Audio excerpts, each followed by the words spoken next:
Phone থেকে ছবি delete করে দিলেই কি একটা মানুষকে ভুলে যাওয়া যায়?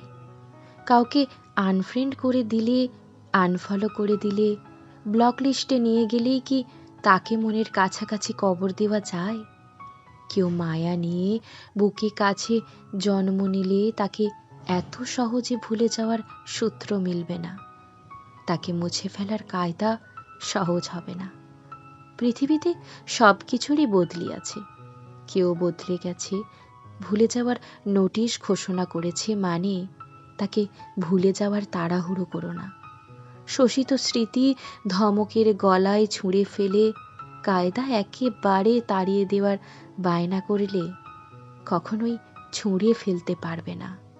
দেখবে আটকে আছে বুকের কাছে কোথাও না কোথাও তাড়াহুড়োয়।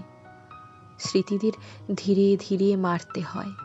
কোথাও আগুন লাগলে নেভাতে গিয়ে তাড়াহুড়ো করলে দেখবে ভয় কিছুই করতে পারবে না, বরং যেটুকু পোড়ার কথা ছিল তার চেয়ে বেশি পুড়িয়ে ছাই করে দিয়ে যাবে।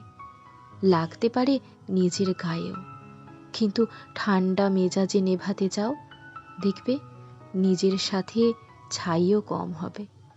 ঠিক তেমনই মনের ভিতর মানুষরূপী আগুনও ঠান্ডা মেজাজে সামলাও।